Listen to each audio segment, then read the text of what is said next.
அனைவருக்கும் வணக்கம். இது நம்ம ஆதிவராகி யூடியூப் சேனல். இன்னைக்கு ஏப்ரல் மாசம் 29ஆம் தேதி செவ்வாய்க்கிழமை. அது மட்டும் இல்லாம கிருத்திகை நட்சத்திரமும் 3ஆம் பிறை சந்திர தரிசனமும் இன்னைக்கு நமக்கு இருக்கு.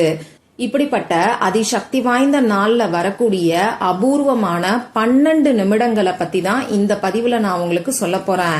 இந்த 12 நிமிடங்கள்ல இப்ப நான் சொல்றத ஒரே ஒரு முறை மட்டும் நீங்க எழுதி யாருக்குமே தெரியாம மறைச்சு வச்சாலே போதும்.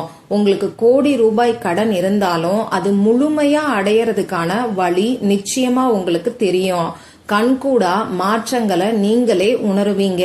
அது மட்டும் இல்லாம நல்ல ஒரு பணவசியமும் உடனடியா ஏற்படும். ஐஸ்வர்யம் பெருகும். வாங்க, அந்த சக்தி வாய்ந்த 12 நிமிடங்கள் என்ன, இந்த நேரத்துல நாம செய்ய வேண்டிய பரிகாரம் என்னன்னு இப்ப நாம தெரிஞ்சுக்கலாம்.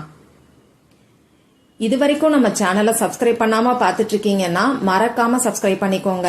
பக்கத்துல இருக்கக்கூடிய பெல் ஐக்கானையும் பிரஸ் பண்ணிக்கிட்டீங்கன்னா அடுத்தடுத்து நான் போடக்கூடிய சிறப்பான பதிவுகளை நீங்க மிஸ் பண்ணாம தெரிஞ்சுக்க முடியும். இன்னைக்கு நமக்கு செவ்வாய்க்கிழமை. இது அங்காரகனோட வழிபாட்டுக்கு உகந்த நாள். அங்காரகனோட அதிதேவதை தான் நம்ம முருகப்பெருமான். அங்காரகனோட பரிபூர்ணமான அருள் இருந்துட்டாலே நம்ம வாழ்க்கையில கடன்கிற பேச்சுக்கு கூட இடம் இருக்காது. அந்த வகையில ஒவ்வொரு வாரமும் வரக்கூடிய செவ்வாய்க்கிழமை நாள் நமக்கு ரொம்ப ரொம்ப விசேஷமான ஒரு நாளா அமைஞ்சிருக்கு. அடுத்ததா இன்னைக்கு நமக்கு கிருத்திகை நட்சத்திரம் இருக்கு. முருகப்பெருமானோட வழிபாட்டுக்கு உகந்த செவ்வாய்க்கிழமையோட சேர்ந்து வரக்கூடிய இந்த கிருத்திகை நட்சத்திரம் கூடுதல் சிறப்பு வாய்ந்ததுன்னே சொல்லலாம். அதே மாதிரி இன்னைக்கு நமக்கு 3ஆம் பிறை சந்திர தரிசனம் இருக்கு. இந்த 3ஆம் பிறை சந்திர தரிசனம் வரக்கூடிய நாட்கள்ல பணத்தை வசியம் செய்யறதுக்கான தாந்திரிக பரிகாரங்களை செய்யும் போது அந்த பிறை நிலவு வளர்ற மாதிரியே நம்ம பொருளாதாரத்துல நல்ல ஒரு முன்னேற்றம் ஏற்படும். அந்த வகையில ஒவ்வொரு மாசமும் வரக்கூடிய 3ஆம் பிறை சந்திர தரிசனம் நமக்கு கூடுதல் சிறப்பு வாய்ந்ததா இருக்கு. அடுத்ததா இன்னைக்கு நைட்டு 8:49 நமக்கு திருதியை திதி வருது. ஒவ்வொரு மாசமும் இந்த திருதியை திதி வரும். அதுலயும் சித்திரை மாசத்துல வரக்கூடிய திருதியை திதியை தான் நாம அக்ஷய திருதின்னு சொல்றோம். நாளைக்கு, அதாவது புதன்கிழமை விடியக்கூடிய பொழுதுல நமக்கு திருதியை திதி இருக்கிறனால நாளைக்கு தான் நமக்கு அக்ஷய திருதி. இருந்தாலும் இந்த திருதியை திதி இன்னைக்கு நைட்டு 8:49 நமக்கு ஆரம்பமாகிறது. அந்த வகையில செவ்வாய் ஹோரை நேரம், அதாவது இன்னைக்கு நைட்டு 8 மணியில இருந்து 9 மணி வரைக்கும் நமக்கு செவ்வாய் ஹோரை நேரம் இருக்கு. அதே மாதிரி இன்னைக்கு நைட்டு 9:52 வரைக்கும் இந்த கிருத்திகை நட்சத்திரம் இருக்கு. அடுத்ததா இந்த நேரத்துல நமக்கு 3ஆம் பிறை சந்திர தரிசனமும் இருக்கு. அந்த வகையில இன்னைக்கு நைட்டு 8:49 இருந்து 9 மணிக்குள்ள இருக்கக்கூடிய இந்த இடைப்பட்ட 12 நிமிஷத்துல இப்ப நான் சொன்ன செவ்வாய் கிருத்திகை நட்சத்திரம், 3ஆம் பிறை சந்திர தரிசனம், திருதியை திதி, இது நாலுமே ஒன்னா சேர்ந்து இருக்கு. அந்த வகையில இந்த அபூர்வமான 12 நிமிடங்கள் ரொம்ப ரொம்ப சக்தி வாய்ந்த ஒரு நேரமா அமைஞ்சிருக்கு. இந்த 12 நிமிடங்களை நமக்கு இருக்கக்கூடிய கடன் பிரச்சனை தீர்றதுக்கும் பணத்தை வசியம் செய்யறதுக்கும் எப்படி பயன்படுத்தணும்னு இப்ப நான் உங்களுக்கு சொல்றேன்.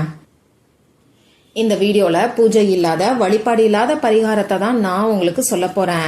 ஆண்கள் பெண்கள் யார் வேணாலும் செய்யலாம். பிறப்பு தீட்டு இறப்பு தீட்டு இருக்கிறவங்களும் தாராளமா செய்யலாம். பெண்களுக்கு பீரியட்ஸ் டைம் இருந்தாலும் இந்த பரிகாரத்தை செய்யலாம். இந்த நாள்ல நீங்க அசைவம் சாப்பிட்டு இருந்தாலும் இந்த பரிகாரத்தை செய்யலாம். இந்த பரிகாரத்தை பொறுத்தளவுக்கு நீங்க உங்க வீட்டுல இருந்து மட்டும்தான் செய்யணும். மத்தபடி நமக்கு வேற எந்த விதமான கட்டுப்பாடுகளும் கிடையாது. அதே மாதிரி குறிப்பிட்ட ஒரு நபருக்காக இந்த பரிகாரத்தை செய்யாம பொதுவா உங்க குடும்பத்துக்காக இந்த பரிகாரத்தை நீங்க செய்யுங்க. உங்க வீட்டுல 2-3 பேர்ல கடன் இருக்குன்னா அந்த 2-3 பேர்ல இருக்கக்கூடிய கடனும் மொத்தமா தீரணுங்கிற வேண்டுதலுக்காக இந்த பரிகாரத்தை செய்யுங்க. இதுல நீங்க கவனிக்க வேண்டிய விஷயம் என்னன்னா, உங்களுக்கு கடன் பிரச்சனை இருந்தாலும், வீண் வரைய செலவுகள் இருந்தாலும், பணவரவு அதிகரிக்கணுங்கிற வேண்டுதலுக்காக மட்டும்தான் இந்த பரிகாரத்தை செய்யணும். எதிர்மறையான எண்ணங்கள் எதையும் உங்க மனசுக்குள்ள நீங்க இந்த டைம்ல வச்சுக்க வேண்டாம். இத மட்டும் ஞாபகம் வச்சுக்கோங்க. இந்த பரிகாரத்தை இன்னைக்கு எந்த நேரத்துல செய்யணும்னு பாத்தீங்கன்னா, நான் முன்னாடியே சொன்ன மாதிரி இன்னைக்கு நைட்டு 8:49 இருந்து 9 மணிக்குள்ள இருக்கக்கூடிய இடைப்பட்ட 12 நிமிஷத்துல இந்த பரிகாரத்தை நீங்க செய்ய ஆரம்பிங்க. சப்போஸ் இந்த நேரத்தை தவற விட்டுட்டீங்கன்னா பரவாயில்ல, இன்னைக்கு நைட்டு 12 மணிக்குள்ள எப்ப வேணாலும் இந்த பரிகாரத்தை நீங்க செய்யலாம்.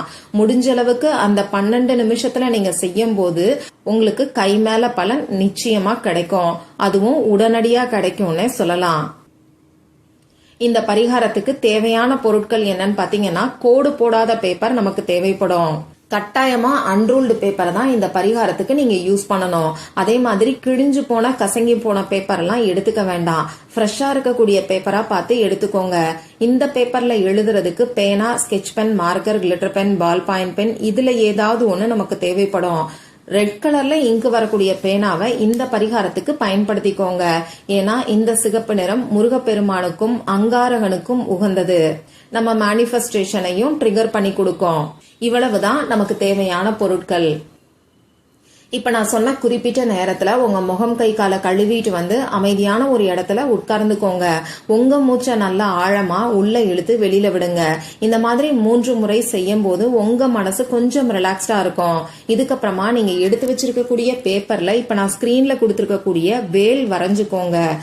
இந்த வேல் வழிபாட பத்தி நான் சொல்லணுங்கிற அவசியமே கிடையாது. நம்ம சேனல்லயே நிறைய பதிவுகள்ல நான் உங்களுக்கு சொல்லியிருக்கேன்.